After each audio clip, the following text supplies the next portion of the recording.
جناب سیدہ مثالی بیٹی ہیں، مثالی زوجہ ہیں. جناب امیر کا جملہ پیش کرنا چاہتا ہوں جناب سیدہ کے عنوان سے کہ مثالی زوجہ کیسے ہیں. سننا چاہیں گے ناظرین کرام؟ کہ جناب امیر سے سوال کیا خود یہ سرور کائنات نے کسی اور نے کہ کیف وجدت فاطمہ، آپ نے جناب فاطمہ کو کیسا پایا؟ تو آپ نے فرمایا کہ وجدتھا خیر عون فی طاعت اللہ، میں نے اللہ کی اطاعت کے راستے میں فاطمہ کو سب سے بڑا مددگار پایا. میں نہیں پہنچا سکا یہ جملہ. کون فرما رہا ہے؟ کل ایمان جناب امیر، جن کی اطاعت سے متعلق خود اللہ کہہ رہا ہے اطیعوا اللہ و اطیعوا الرسول و اولی الامر منکم، جن کی خود کی اطاعت واجب ہے، وہ فرما رہے ہیں اللہ کی اطاعت کے اندر میں نے فاطمہ کو سب سے بڑا معاون و مددگار پایا. کیسے مددگار پایا؟ میں چند مثالیں دوں گا، خاص طور سے میرے بھائی، نوجوان بھائی، خصوصاً بچے، میری بہنیں ضرور سنیں گے اس کو، میری بیٹیاں خاص طور سے سنیں کہ کس طرح سے مثالی زوجہ ہیں جناب سیدہ کہ جناب امیر علیہ السلام فرما رہے ہیں اللہ کی اطاعت میں کون علی 1000 رکعت نماز پڑھنے والے، کون علی کے مسلسل جہاد پہ جانے والے، کون علی مسلسل راہ خدا میں زکوٰۃ دینے والے. نہیں پہنچا پا رہا بات کو کہ جب ایک مرتبہ خیبر سے آیا. کیسے جناب سیدہ؟ کئی مرتبہ ایسا ہوتا ہے کہ گھر سے رکاوٹیں آنے لگتی ہیں، ماں کی طرف سے، زوجہ کی طرف سے، بیٹی کی طرف سے. کیا ضرورت تھی دوبارہ راہ خدا میں مال دینے کی؟ نہیں، کبھی نیکی سے نہ روکیں. جناب امیر جب چلے ہیں خیبر سے تو جب رسول خدا مال غنیمت تقسیم کرتے تھے تو سب سے زیادہ جو حصہ آتا تھا وہ فاتح کے حصے میں آتا. سب سے زیادہ حصہ فاتح کا ہوتا تھا. جس نے جنگ فتح کی ہے، جس کے صدقے میں آج خیبر فتح ہوا ہے، سونا سب سے زیادہ جناب امیر کے حصے میں. جو کچھ ملا سب سے زیادہ حصہ جناب امیر کا. میرے ساتھ رہے، جناب امیر کو سب سے زیادہ حصہ ملا. یہاں تک کہ مدینے کے گھروں کے اندر فاقے تھے، لیکن سب کے سب کہتے ہیں کہ خدا رحمت نازل کرے. یہاں تک کہ ایک ام المومنین فرماتی ہیں خدا رحمت نازل کرے ابو الحسن پہ. جب انہوں نے خیبر فتح کیا تو ہم نے پیٹ بھر کے خرمے کھائے. عزیزان گرامی، جناب امیر علیہ السلام کی خیبر فتح کرنے کے صدقے میں کتنے نتائج آئے کہ سارے مدینے کے ہر گھر کے اندر اب خواتین نے زیور پہن رکھا ہے، گھر گھر کے اندر نئے کپڑے آ رہے ہیں، بچوں نے نئے کپڑے پہن رکھے ہیں، ہر جگہ کھانے تقسیم ہو رہے ہیں، خرمے دیے جا رہے ہیں. تو امام حسن حسین کم سن ہیں، باہر بچوں کے ساتھ کھڑے ہیں. کچھ بچوں نے کہا کیا آپ کو حیدر نے کوئی نئے کپڑے نہیں لے کے دیے؟ وہ بچے یہ نہیں جانتے کہ ہم حیدر ہی کے بیٹوں سے مخاطب ہیں.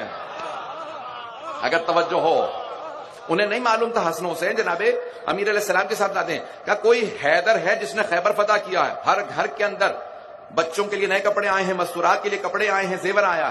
تو امام حسن حسین نے یہ نہیں کہا وہ ہمارے بابا. میں دیکھیں کریم ایسے ہوتے ہیں جو کسی پہ احسان نہ جتلائیں، اگر نیکی کر بھی دیں تو احسان نہ جتلائیں. میں پتہ نہیں بات پہنچا پا رہا ہوں یا نہیں پہنچا پا رہا. تو ایک مرتبہ دونوں امام حسن حسین گھر آئے، تشریف لائے، اور آنے کے بعد کہا مادر گرامی، نہ آپ نے نیا لباس پہنا، نہ زیور پہنا، نہ ہم نے لباس پہنا، نیا لباس پہنا، جبکہ ہمارے بابا نے خیبر فتح کیا ہے، ہر مدینے کے گھر میں کھانا ہے، آج زیور ہے، نئے کپڑے ہیں. تو جناب سیدہ نے کہا ابھی آپ کے بابا آتے ہی ہوں گے، ابھی آپ کے بابا آتے ہی ہوں گے، جیسے ہی گھر آئیں گے تو ہمارے لیے بھی تحائف آئیں گے. تو دونوں امام حسن حسین کھڑے. اتنے میں جناب امیر علیہ السلام تشریف لاتے ہیں. جیسے ہی تشریف لائے تو جناب سیدہ نے ایک مرتبہ جناب امیر کو دیکھا، امام حسن حسین نے جناب امیر کو دیکھا، سب نے جناب امیر کی زیارت کی اور ایک مرتبہ سوال کیا کہ ہمارے لیے کیا لے کے آئے؟ تو جناب امیر کچھ دیر دیکھتے رہے، پھر ایک مرتبہ سر جھکایا کہ سیدہ لایا بہت کچھ تھا، لیکن جیسے ہی مدینے پہنچا تمام فقراء مدینہ میرے سامنے کھڑے ہو گئے. کہ یا علی جو جنگ میں گئے تھے انہیں مال غنیمت ملا، ہمیں کچھ نہیں ملا، بتائیے ہمارے لیے کیا ہے؟ کہ سیدہ جو کچھ لایا تھا میں فقراء مدینہ میں تقسیم کر آیا ہوں، آپ کے لیے کچھ نہیں لا سکا. میرا لاکھوں درود و سلام اس بی بی کی عظمتوں پہ جنہوں نے ایک شکوہ نہیں کیا. کہا کہ اے ابو الحسن، مجھے اتنی خوشی تب نہ ہوتی اگر سارا سونا گھر آ جاتا، جتنی خوشی اب ہو رہی ہے جب آپ سب تقسیم کر آئے. جناب اگر امیر کتنے باعظمت ہیں تو جناب سیدہ کتنی باعظمت. سننا چاہیں گے اگر؟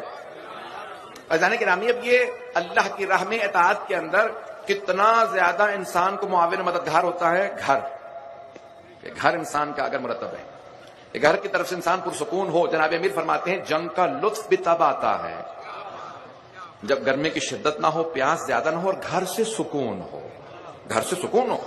جب گھر سے سکون ہو، عزیزان گرامی یہ گھر کا سکون بہت اہم ہے، تو گھر کے اندر جو ماحول جناب سیدہ نے رکھا، اتنی غربت، اتنے فاقے، لیکن جناب سیدہ کی زبان پہ کبھی بھی شکوہ نہیں آیا، جناب امیر پوری زندگی کبھی شکوہ نہیں آیا.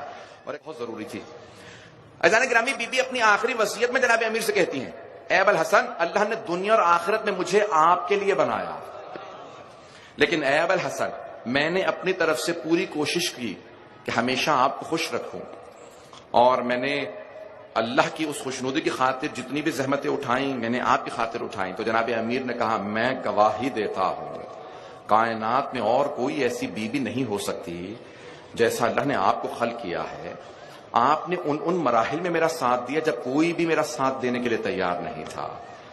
اپنے بھی دامن چرا رہے تھے، بڑے بڑے قریبی اصحاب تھے، چاہنے والے تھے، سوائے چند افراد کے کوئی ساتھ نہیں رہ گیا تھا. کہ ان حالات میں سیدہ آپ نے دشواریاں سختیاں اٹھائیں اور کبھی شکوہ نہیں کیا کہ گھر میں فاقہ ہے. ارے فاتح خیبر کی زوجہ اور کہیں کہ آج فاقہ ہے، نہیں، جناب سیدہ نے کبھی شکوہ نہیں کیا.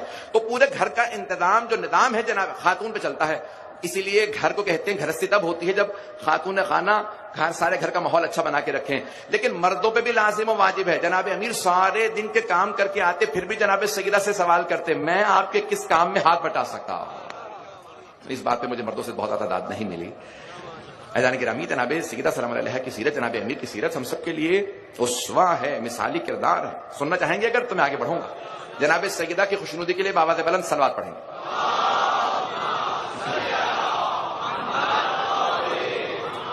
وعجل فرجہ. عزیزان گرامی میں نے عرض کیا تھا کہ اگر بی بی کی ہر سیرت اور ہر پہلو کو، فضائل کے ہر پہلو کو، جس پہلو کو دیکھیں گے تو بی بی آپ کو بے مثال نظر آئیں گی، بے مثال نظر آئیں گی. اگر مثالی بیٹی ہے، مثالی زوجہ ہے، تو مثالی ماں ہے، اور پھر مثالی بہو ہیں. وہ پہلو ادھر دو جملے اس پہ بھی سن لیجئے اگر سننا چاہیں. کہ اب جناب فاطمہ بنت اسد ہیں مادر امیر المؤمنین، جنہوں نے بی بی کو پالا بھی ہے. البتہ ٹھیک ہے، اب بہت سے لوگ کہہ سکتے ہیں کہ ان کا تو ویسے ہی عصمت تھی اور قریبی رشتہ بھی تھا اور انہوں نے پالا بھی تھا، وہ بیٹیوں کی طرح محبت کرتی تھی اور وہ مادر امیر المؤمنین تھی، وہ جانتی بھی تھیں. عزیزان گرامی سب کچھ اپنی جگہ پہ، لیکن اس کے باوجود بھی انہوں نے آپ کے لیے دنیا کے اندر کائنات میں مثال قائم کی ہے. مثال قائم کی ہے جناب سیدہ نے. پوری زندگی کبھی کوئی شکوہ نہ آنا دو طرف سے، اس بات کی علامت ہے کہ جناب سیدہ کہہ رہی ہیں کبھی مہلت نہ دو کہ شکوہ آئے، کبھی مہلت نہ